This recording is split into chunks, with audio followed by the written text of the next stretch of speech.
Hi, this is Professor Earth. Well, this year's turned out to be a banner year in terms of climate change, but especially in Europe. We've had the largest forest fire in the recorded history of Europe occur this year. We've had record heat all across Europe. We've had deaths due to the heat. We have low river levels. We have crop failures. So it turns out that climate change is affecting the whole planet, but it's especially intense in Europe. It's more intense than anywhere at the same latitude, anywhere on the planet. So let's see what's going on in Europe.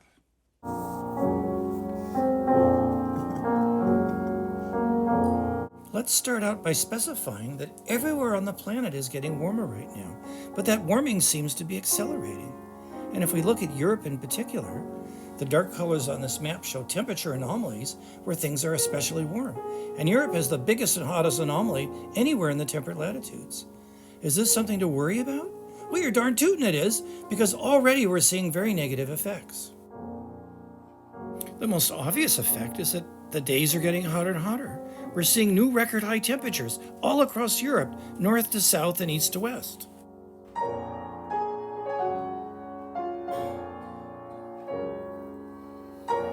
These record high temperatures are accompanied by droughts, and that produces crop failure, and that produces a lack of food. What could be worse than that? Well, maybe wildfires could be worse.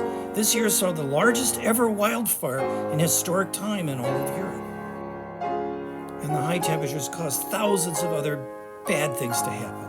We have record low river levels, we have record nighttime temperatures, we have record heat waves, and we have record deaths due to heat in Europe right now.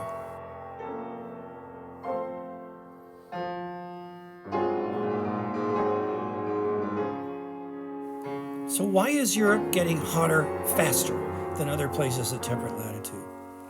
Well, CO2 is heating everywhere on the planet, and it's evenly distributed through the whole atmosphere across the whole planet. So there's nothing about CO2 that's focusing the heat on Europe. Europe is actually taking the lead in cutting CO2 emissions. But nonetheless, Europe's getting hotter faster, as this plot of temperatures in Germany shows. Every country's like this. They're all getting hotter. So why is Europe getting hotter faster?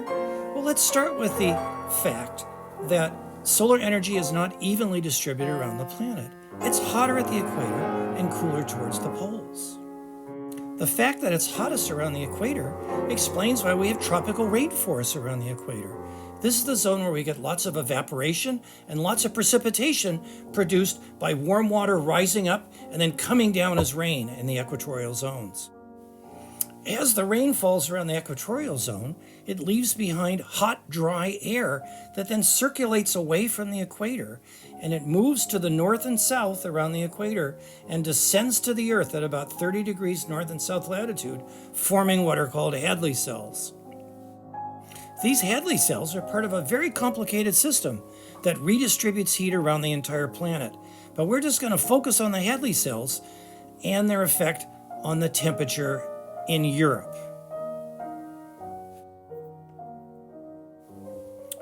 Now we're looking at a very nice little movie produced by NOAA in the United States, showing how Hadley cells work. So at the equatorial regions, in the middle of the little movie, you see warm air rising as convection occurs. We're evaporating water near the equator. It rises up and then it falls as rainfall around the equator. But this leaves two bands of hot, dry air moving away from the equator and descending to the Earth at about 30 degrees north and south latitude. The Hadley cells have such important effects that even from outer space, we can see where they descend. As they circulate up from the equator and come back down to the Earth, we can see the deserts produced in a band around the planet at about 30 degrees north latitude. And the largest of these deserts, the Sahara Desert, is just south of Europe. This is where the Hadley cell is coming down. Look at this composite satellite image showing the Sahara Desert and also the equatorial tropical areas of Africa just south of it. Here we see the whole system. The Hadley cell originates at the equator, rises, and descends to the north and forms the Sahara Desert. So what does the Sahara Desert have to do with Europe getting hotter faster?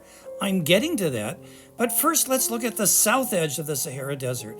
And this is an area called the Sahel. And the Sahel is an area that's been progressively getting hotter.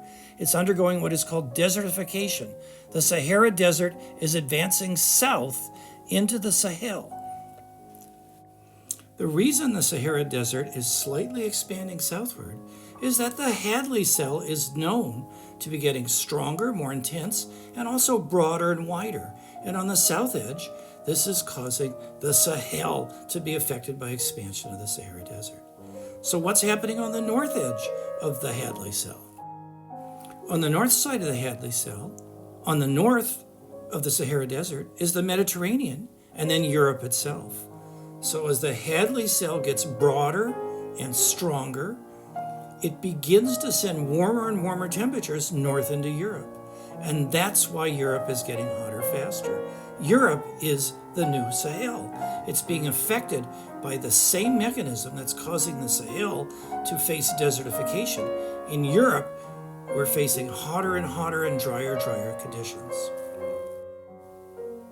So I'm not saying that Europe is going to turn into the Sahara Desert. I'm just saying that it's going to get hotter and drier because of the effects of the Hadley cell expanding into Europe. In fact, only part of Europe will turn into the Sahara Desert, the areas that are shown red here in Spain. But the rest of Europe, according to computer models, is going to become much hotter and drier as we go into the latter part of the 21st century.